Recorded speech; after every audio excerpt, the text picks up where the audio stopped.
बुंदेलखंड निर्माण मोर्चा की core committee की बैठक मोर्चा के अध्यक्ष भानु सहाय की अध्यक्षता में संपन्न हुई, जिसमें मात्र 20 दिन में संपूर्ण बुंदेलखंड में राम बंधन बांध कर राम को कौल चढ़ाकर एवं नरेंद्र मोदी, राजनाथ सिंह, अमित शाह एवं सुश्री उमा भारती द्वारा दिए गए कथित आश्वासन की जानकारी युक्त फोल्डर वितरित कर राज्य निर्माण में सहयोग नहीं करने वालों को सबक सिखाने की अपील मोर्चा द्वारा की गई। झांसी में विधायक रवि शर्मा एवं रश्मि आर्य का विरोध नहीं किया गया, क्योंकि दोनों ने राज्य निर्माण के लिए सहयोग किया है। इसी प्रकार जिला महोबा में घटक संगठन के अध्यक्ष तारा पाटकर के कहने पर कि महोबा एवं चरखारी के विधायक सड़क पर उतरकर राज्य निर्माण का सहयोग करते हैं, तो निर्माण मोर्चा ने जिला महोबा में विरोध नहीं किया। बबीना, गरोठा, ललितपुर एवं मेहरौनी विधानसभाओं की बात है तो या तो मोर्चा अपनी बात समझने में नाकाम रहा, या ये कहा जाए सपा को छोड़कर अन्य सभी राजनीतिक दलों का प्रदर्शन शून्यता की ओर जाने से चारों सीटों पर मोर्चा कामयाब नहीं हो पाया। इन चारों सीटों पर अब ज्यादा समय दिया जाएगा। शेष 11 सीटों में उन 3 प्रतिनिधियों की हार हुई जिन्होंने राज्य निर्माण में सहयोग नहीं दिया। इन 11 सीटों पर 2017 में भाजपा विधायकों को 11,22,983 वोट मिले थे। वहीं 2022 में भाजपा के विधायकों को 10,24,243 वोट मिले हैं, यानी कि 1 लाख वोट की कमी आई है।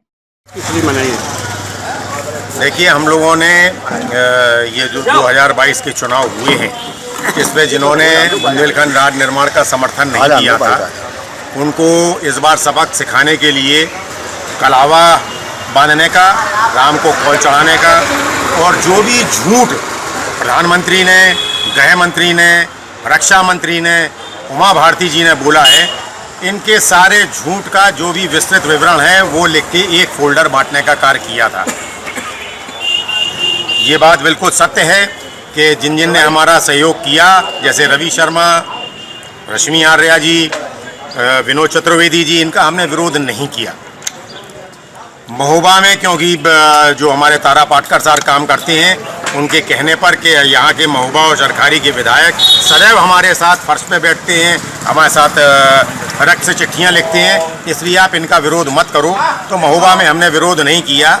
लेकिन बाकी की जो 11 सीटें हैं, उन बाकी 11 सीटों पर हम लोगों ने भरपूर विरोध किया।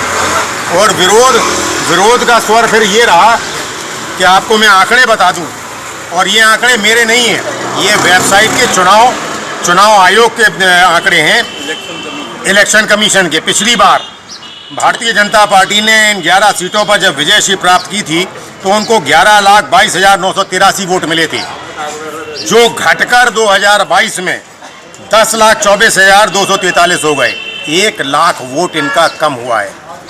पिछले चुनाव में विपक्षी दल जितने भी लड़े थे इन 11 सीटों पर, उनको 5,84,354 वोट मिले थे। इस बार 3,60,000 वोट बढ़ के 8,25,243 हो गए।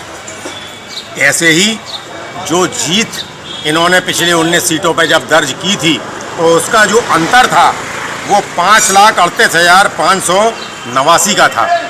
इस बार मात्र 1,78,097 का हो गया, मतलब 4 लाख वोट आपकी जीत के घट गए। उसके बाद अगर लोग ये कहते हैं और चश्मा लगा के ऐसी बात करते हैं कि हम लोगों ने जो अपना कार्य किया उस कार्य में हम विफल रहे, तो उनसे हमारा निवेदन है, जब तक पूरी बात ना पढ़ लें आप, जब तक पूरी जानकारी ना ले लें, तब तक कृपया करके हम लोगों को बख्शें। 20 दिन का सिर्फ कार्य था, अति सीमित संसाधन थे। एक गाड़ी थी जो हम लोगों को डॉक्टर साहब ने दी है, डॉक्टर MC अग्रवाल साहब ने, वो गाड़ी का मात्र प्रयोग करके हम लोगों ने इतना कार्य करके दिखाया है। अब 1.5 साल है मध्य प्रदेश के चुनाव का।